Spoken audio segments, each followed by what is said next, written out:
बिस्मिल्लाहिर्रहमानिर्रहीम। अस्सलामुअलैकुम। Welcome to Vishal diaries. कैसे हैं आप सब लोग? उम्मीद है कि आप सब लोग खैरियत से होंगे। तो आज भी आप मुझे किचन में ही देख रहे हैं। हमेशा हर जितनी भी हाउसवाइफ्स हैं वो हमेशा किचन में ही होती हैं, कोई ना कोई काम करते हुए। या तो कोई घर का काम, सफाई हो रही होती है, या बर्तन धुल रहे होते हैं, या कुछ पका रहे होते हैं। तो आज के व्लॉग में मैं आपको बताऊंगी, पहले बताती हूँ कि मैं ये व्लॉग क्यों बना रही हूँ। एक्चुअली मेरा बेटा थोड़ा सा डिस्टर्ब भी हुआ था, क्योंकि आपको पता है कि एक टीचर और एक स्टूडेंट, जब एक स्टूडेंट को बहुत अच्छी बात अपने टीचर की समझ आ रही हो और उसके बाद एकदम वो टीचर चेंज हो जाए, तो थोड़ा सा बच्चा डिस्टर्ब भी हो जाता है अंदर। मेरे बेटा तो एक बाउंडिंग कर लेता है टीचर्स के साथ ना, तो जो भी टीचर उसको पढ़ाए ना बहुत अच्छा, जो यानी कि जो उसका बहुत फेवरेट टीचर हो, तो मेरा बेटे की तो एक लगन लग जाती है उसके साथ, तो वो तो रोने लग जाता है। एक्चुअली जब ये छोटा था ना, क्लास 1 में एक इनकी टीचर थी, उन्होंने ना इसको पीजी से पढ़ाया था और क्लास 2 तक पढ़ाया था। और उसके बाद जब वो स्कूल छोड़ के गई, मेरा बेटा इतना रोया, इतना रोया, इतनी मुश्किलों से मैंने इसे स्कूल भेजा। तो तब तो बहुत छोटा था, अब बड़ा है, लेकिन अब भी ना रोता नहीं है, लेकिन उसका दिल डिस्टर्ब अंदर से बहुत होता है। अच्छा, तो आते हैं अपने व्लॉग की तरफ। तो मैंने जो मेरे बेटे के टीचर थे ना, वो आ रहे थे टाउन अपने इस हमारे टाउन में ना। तो फिर मैंने सोचा कि मेरे बेटे का उनके साथ रब्ता रहता है, तो उन्होंने कहा कि हम आपकी तरफ चक्कर लगाएंगे, क्योंकि कुछ माह पहले उनकी शादी हुई थी, हम शादी पे भी गए थे, तो एक दावत भी पेंडिंग थी। लेकिन बहुत से टीचर्स ऐसे होते हैं जो स्टूडेंट की तरफ दावत नहीं करते, नहीं आना पसंद करते ना। तो मैं भी अपने बच्चों की, उन टीचर्स की बहुत रिस्पेक्ट करती हूँ, बल्कि हर टीचर की बहुत रिस्पेक्ट करती हूँ, लेकिन उन टीचर्स की ज़्यादा रिस्पेक्ट करती हूँ जो मेरे बच्चों को बहुत ज़्यादा सिंसियर होकर हार्ड वर्क करवाते हैं, उन पर मेहनत करते हैं। तो मैं उनकी बहुत इज़्ज़त करती हूँ। बात ये नहीं होती, ना कोई खाने का भूखा होता है, ना ही कोई गिफ्ट्स का भूखा होता है। हर एक के घर में खाना भी होता है और हर कोई गिफ्ट्स वगैरह भी लेता है, लेकिन ये सब एक खलूस होता है ना, कि यानी कि एक दूसरे की बाउंडिंग होती है, कि एक मोहब्बत का, एक एप्रिसिएशन का ये एक तरीका होता है। तो अपने व्लॉग की तरफ आते हैं। तो उन्होंने कहा था कि हम आपके घर आएंगे, लेकिन हम चाय पे आएंगे। लेकिन उन्हें नहीं पता कि मैं खाना बना रही हूँ ना। तो ये फिर मैंने रात से तैयारी शुरू की। मैंने सबसे पहले आलू बॉईल किए, तो मैंने सोचा कि शामी बना लिए जाएँ, क्योंकि आपको पता है कि गैस वगैरह तो नहीं आती, गैस का बहुत मसला होता है। और ख़ास तौर पर हमेशा मेरे साथ तो यही होता है कि जब भी मेरे घर में कोई गेस्ट आए हो ना, तो उस दिन तो गैस बिल्कुल भी नहीं आती। तो मैंने सोचा कि छोटी छोटी चीज़ें, यानी कि दावत से पहले की जो प्रिपरेशन है वो मैं कर लूँ रात को ही। तो फिर मैं रात को आलू वगैरह मैंने बॉईल किए हैं, उसके बाद मैं इनको छीलूँगी, उनके बाद मैं फिर इनको मैश करूँगी, और उसके बाद फिर मैंने सोचा कि शामी बना लूँ। तो आप देख रहे होंगे कि अभी मैं आलू छील रही हूँ, और उसके बाद फिर मैं शामी बना के रखूँगी। सारे शामी बना के मैंने फ्रिज में रख दिए हैं। ये एक ट्रे बस रह गया था, इसकी स्पेस नहीं थी। तो अब मैं इसी परात में ना मेरे हस्बैंड फ़िश लेकर आए थे, अजवाइन और लहसुन लगवा के लाए थे ना। तो अब मैं इसी में क्या कहते हैं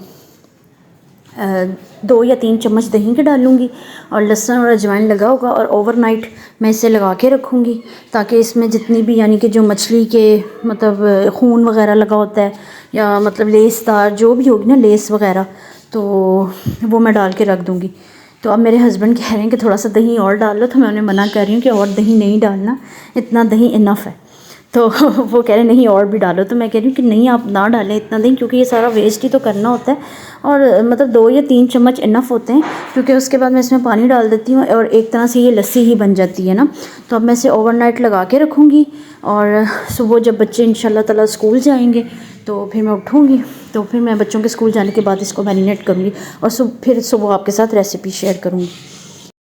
ये चिकन है, ये मैंने अपने हस्बैंड से रात को ही मंगवा लिया था सामान, तो ये काफ़ी ज़्यादा था, तो मैंने इसमें से बोनलेस अलहदा कर लिया, और 1.5 किलो चिकन अलहदा कर लिया, यानी कि 300 ग्राम में थोड़ा सा और चिकन कर लें तो मेरे ख़्याल से 1.5 किलो ही बन जाता है। तो ये मैंने अलहदा करके इसको मैंने साफ़ कर दिया। मैं चिकन इस तरह साफ़ करती हूँ कि मैं लेमन में ना भिगो के रख देती हूँ, तो घंटे बाद सारी लेस वगैरह उतर जाती है, खून साफ़ हो जाता है। तो मैं आज अचार गोश्त मसाला बना रही हूँ, कढ़ाई बनाऊँगी ना अचार गोश्त की। तो मैं खाना सिंपल सा ही बनाती हूँ। तो ये मैंने 12 चम्मच दही के डाले, तो इसके अंदर मैं अचार गोश्त का पूरा मसाला डाल दूँगी ना।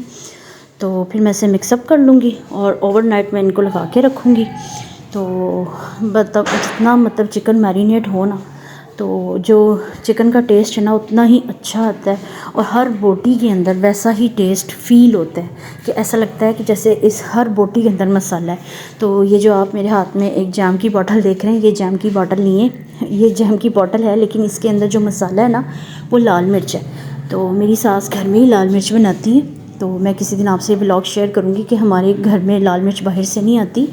ये मुझे इतनी पसंद है ना, इसकी खुशबू इतनी पसंद है मुझे। ये मेरी सास घर पे बनाती हैं, और इसकी स्पेशलिटी ये है कि इस लाल मिर्च में ना लहसुन और अदरक ऐड होता है। तो किसी दिन अगर मेरी सास ने ये ख़त्म होगी ना लाल मिर्च, तो वो जब ये बनाएंगी ना तो मैं फिर आपके साथ ये व्लॉग शेयर करूँगी। तो अभी आप देख रहे होंगे कि मेरे चिकन में वैसे अचार गोश्त में लहसुन भी पीस के लगाया पड़ता है, लेकिन ये मैंने थोड़ा सा ही चम्मच डाल दिए, तो इससे ही मतलब चिकन में इतनी अच्छी खुशबू आ जाएगी ना, मतलब बहुत अच्छा मतलब फ़ील होता है। एक गार्लिक, मुझे ना लहसुन वैसे ही बहुत पसंद है, लहसुन की खुशबू बहुत पसंद आती है। तो वैसे मेरा बड़ा दिल चाहता है सुबह सुबह कभी नाश्ता बनाओ ना, तो मेरा दिल चाहता है कि मैं ना इस लाल मिर्च के साथ रोटी खा लूँ, लेकिन कभी खा ही नहीं पाती, बस सोचती हूँ। तो लेकिन मुझे ना लहसुन की खुशबू बहुत पसंद है। तो अब मैंने ये सारा अचार गोश्त दही में मिक्स किया, और अब मैं ये सारा मिक्स अप करके इसको अचार गोश्त को भी ओवरनाइट लगा के रख लूँगी। ये मैंने अचार गोश्त डाला है, और अब मैं इसको सारी बोटियों के अंदर सारा दही डालती जाऊंगी। तो ये बहुत अच्छा, मतलब पहले वो जो लाल मिर्च डाली है ना उसको कर रही हूँ, देखें वो सारी हो गई है। तो अब इसके ऊपर मैं ये सारा दही डाल दूँगी, और ये अच्छी तरह मैरिनेट हो जाएगा। तो ये अगले दिन की वीडियो है। तो अब बच्चे स्कूल गए हैं, तो बच्चों के स्कूल जाने के बाद मैंने सारा मतलब अपने रूम की सफाई की, बेडशीट वगैरह चेंज की, और हेल्पर आई तो उसने झाड़ू वगैरह लगाया और मॉपिंग वगैरह की। शुक्र है कि ये चीज़ टाइमली हो गई। तो उसके बाद मैं किचन में आई, तो मैंने अचार गोश्त के लिए टमाटर कट किए, और 6 टमाटर मैंने कटिंग करके रखे। और उसके बाद मैंने जो रात को फ़िश मैरिनेट की हुई थी उसे मैंने वॉश किया। सुबह बच्चों के जाने के बाद उसकी मैं वीडियो नहीं बना सकी, तो अब मैं फ़िश को लगाने के लिए मसाला बना रही हूँ। ये मैंने 2 चम्मच बेसन के डाले हैं, 2 या 3 चम्मच, 3 चम्मच ना। और उसके बाद फिर मैंने इसके अंदर फ़िश मसाला डाल लिया, और अब मैं इसके अंदर ये जितनी भी फ़िश मेरे पास पड़ी हुई है इसको मैं सबको 1 बाय 1 मैरिनेट कर लूँगी। तो आप देख रहे हैं इसी मसाले के अंदर मैं इसी बाउल में इस सारी फ़िश को मसाला ऐड करूँगी। तो ये मेरी सिंपल सी रेसिपी है जो मैंने आपके साथ शेयर की है। और अब मैं अचार गोश्त की रेसिपी तैयार कर रही हूँ। तो सबसे पहले मैंने ऑयल डाला, और इसमें मैंने 1 चम्मच ऑयल डाला है, और उसके बाद मैंने इसके अंदर मीडियम साइज़ का ना प्याज डाला है। तो आजकल ना प्याज बहुत ज़्यादा मोटे आ रहे हैं, जिसकी वजह से आपको लग रहा है जैसे मैंने बहुत मोटे प्याज काटे हैं। मैंने बहुत पतले काटे हैं, लेकिन ये फिर भी मोटे रह गए हैं ना। तो मुझे थोड़ा सा ऑयल कम लगा है, तो मैंने अब इसमें थोड़ा सा ऑयल और डालना है। तो अब मैं इसे भूनूंगी जब तक थोड़ी सी प्याज़ों की शक्ल चेंज ना हो जाए ना, तब तक हमने इसमें अभी वो जो मैंने टोमेटो कटिंग किए हुए थे ना वो नहीं डालने। अब हमारा प्याज काफ़ी हद तक गल गया, तो जो मैंने ये 6 टमाटर कट किए थे कटिंग करके कटिंग बोर्ड पे रखे थे, अब मैं ये आहिस्ता आहिस्ता ये सारे टमाटर इसमें डाल दूँगी। अब ये टमाटर के अंदर मैं पानी नहीं डालूँगी, टमाटर अपना पानी ख़ुद छोड़ेंगे। और जब ये इतनी मज़े की एक पूरी तैयार हो जाएगी, मतलब टमाटो पूरी ना, जो इसकी अपनी ग्रेवी थिक बनेगी। और मुझे ना ये अपना सॉस पैन बहुत पसंद है, क्योंकि इस पे बहुत मज़े का खाने आई हूँ। तो मैं देख रही चावल गंदे तो नहीं है, लेकिन चावल बिल्कुल साफ़ थे, इसलिए फिर मैंने इसका पानी अभी चेंज नहीं किया। मैंने कहा जब मैं चावल बनाना स्टार्ट करूँगी तो मैं तब पानी डालूँगी ना। तो मैं आई हूँ अब दोबारा सालन की तरफ, तो आप देखें कि टमाटर ने काफ़ी हद तक पानी छोड़ दिया। तो अब इंशाल्लाह ताला मैं इसको भूनती रहूँगी, तो आप देखते रहिएगा कि ये कितना मज़े का भुना जाएगा। जैसे ही ऑयल ऊपर आ जाएगा और थिक सी पेस्ट तैयार हो जाएगी। वही हुआ जिसका मुझे डर था। अब आप देख लें कि गैस चली गई है, और मुझे इतनी टेंशन हुई, मैं भी मतलब चिकन डालने की वीडियो ही नहीं डाल सकी। तो मैंने जल्दी जल्दी चिकन डाला है, अभी ही डाला है ना। तो ये मैं सिलेंडर पे पका रही हूँ, और फिर मैंने जल्दी जल्दी सैलड काटा, और अब मैं रशियन सैलड बना रही हूँ। मुझे इतनी टेंशन हो रही है, गेस्ट के आने का टाइम हो गया है और गैस बिल्कुल चली गई है। तो मैं जल्दी जल्दी एप्पल्स काट रही हूँ, और मैंने 3 गावास काटे हैं। तो मुझे टेंशन से समझ ही नहीं आ रही, फ्रूट्स वगैरह काट रही हूँ। बच्चे स्कूल से आ गए और उनको मैंने जल्दी से दानियल को बोला कि मुझे अनार वगैरह आप छील दो जल्दी से। तो अब मुझे दानियल अनार बना कर दे रहा है और मैं जल्दी फ्रूट्स काट रही हूँ, क्योंकि मेरी हमेशा यही कोशिश होती है कि गेस्ट के आने से पहले पहले खाना बिल्कुल रेडी हो और किचन बिल्कुल नीट एंड क्लीन हो, ताकि मेहमानों को पता ना चले कि आप किचन में क्या कहते हैं कुछ हुआ भी है या नहीं ना। मैं मतलब इस तरह की तैयारी करती हूँ। तो दानियल ने मुझे अनार भी ला दिए और मैंने रशियन सैलेड में अनार भी डाल दिए हैं। तो मैं अपने रशियन सैलेड में आपको रेसिपी ये बताती हूँ कि मैंने इसमें 3 एप्पल्स और 4 गावास और 1 अनार मतलब डाला है। और उसके बाद मैं इसके अंदर फ्रेश क्रीम डालूँगी और मायोनीज़ डालूँगी ना। लेकिन आज बच्चों ने कहा कि मम्मा इसके अंदर फ्रेश क्रीम नहीं डालनी, तो मैं अभी इसके अंदर फ्रेश क्रीम नहीं डालूँगी, मैं इसको मायोनीज़ डालूँगी। अभी मैं ये फ्रूट्स वगैरह कटिंग करके मैं इसको ऐसे ही फ्रिज में रख दूँगी। जैसे ही गेस्ट आएंगे उनके आने से पहले फिर मैं इसके अंदर मायोनीज़ लगाऊँगी। फिर मैंने सोचा कि जल्दी जल्दी सैलड सिंपल बना लूँ, तो फिर मैंने खीरे वगैरह छीले और उनको अब जल्दी से क्रश कर रही हूँ। तो ये मैं कचूमर सैलड बनाऊँगी। सिंपल सैलड भी आपके सामने मैंने बनाया है। और तो अब कचूमर सैलड में ये होगा कि मैं खीरे डालूँगी, 2 खीरे डाल लूँगी, 2 कैरेट्स क्रश कर लूँगी, मूलियाँ नहीं क्रश करूँगी क्योंकि बच्चे कहते हैं कि मम्मा मूलियाँ बिल्कुल नहीं डालनी है आपने। तो मैंने सैलड बिल्कुल बना लिया है। तो अब मैं इसमें 1 चम्मच काली मिर्च डालूँगी और 1 चम्मच नमक डालूँगी और उसके बाद मैं इस पर लेमन स्क्वीज़ कर लूँगी और उसके बाद क्या कहते हैं इनको अच्छी तरह मिक्सअप कर लूँगी। तो मैंने अब इनको मतलब मिक्स कर रही हूँ। मैंने इसमें लेमन, काली मिर्च और नमक डाल दिया और अब मैंने सोचा कि मैं जल्दी से रायता बना लूँ। तो अब मैं रायता बना रही हूँ और दही को मैं अच्छी तरह मिक्स कर रही हूँ कि यानी कि वो जो उसमें थोड़ा सा होता है ना मतलब पतला कर रही हूँ चम्मच की मदद से। हाँ, एक मतलब रायता है मसाला मैं लेकर आई थी, पुदीना रायता ना। अगर इस तरह की चीज़ घर पे ना हो तो मतलब ये मेरे पास एक मसाला है रेडीमेड फलक का ना। तो फिर ये मैंने रायते के अंदर डाल दिया है और इससे रायता इतना टेस्टी और इतना मज़े का बनता है ना, मतलब खट्टा खट्टा सा टेस्ट आता है, बहुत मज़े का बनता है। अब रायता बिल्कुल तैयार हो चुका है। अब देखें गैस चली गई है और अभी भी मैं सिलेंडर पे ही काम कर रही हूँ और गैस आने का कोई चांस नहीं है ना।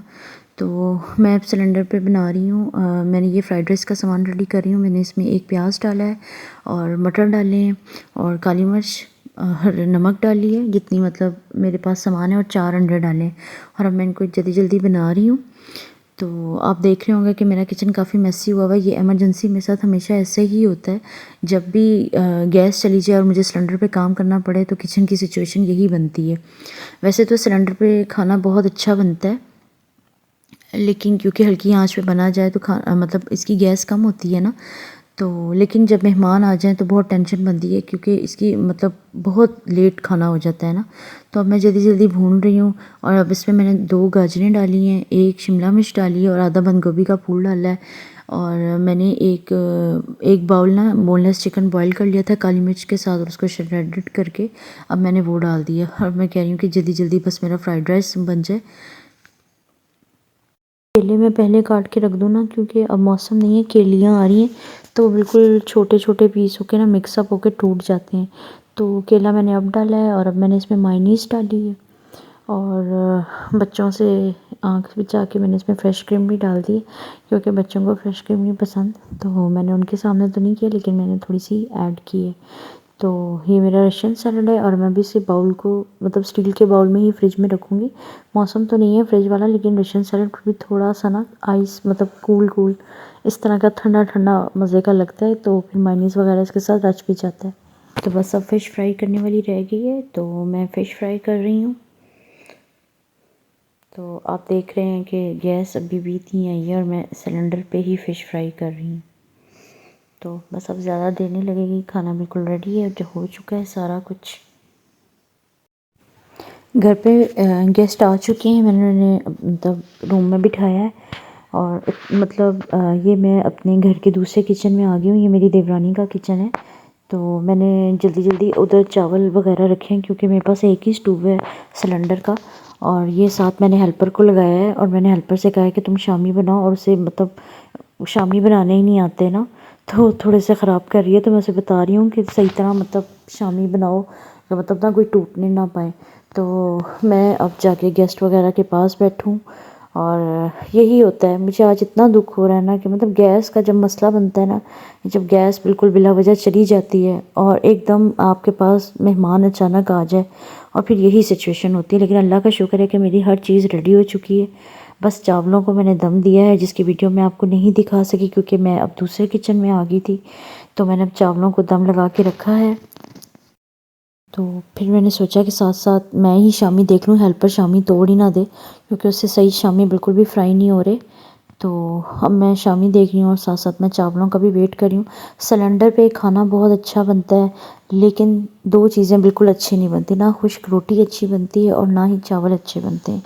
चावल बिल्कुल बैठ जाते हैं, लेकिन अब मैं क्या कर सकती हूँ। मैंने अपनी तरफ से बहुत कोशिश की थी कि मैं चावल बहुत अच्छा बनाऊँ, लेकिन गैस नहीं आई। और गैस हमेशा ही ऐसे ही करती है, जब भी घर में कोई गेस्ट आए गैस हमेशा गायब हो जाती है। चावलों का दम भी थोड़ा सा रह गया है, मैं टाइम नोटिस कर रही हूँ साथ। तो टाइम ख़त्म हो चुका है, तो मैंने सोचा कि अब चावल चेक कर लूँ कि चावलों का दम अच्छा आया है या नहीं। लेकिन माशाल्लाह मतलब जो मुझे जिस चीज़ का मुझे डर था उस हिसाब से चावल इतना ख़राब नहीं हुआ। माशाल्लाह बहुत मज़े के फ्राइड राइस बने हैं। तो खाना मैंने डाइनिंग टेबल पे लगा लिया है। तो अगर आपको मेरा आज का व्लॉग पसंद आया है तो लाइक कीजिएगा, सब्सक्राइब कीजिएगा। मिलते हैं अगले व्लॉग में, तब तक के लिए अल्लाह हाफ़िज़।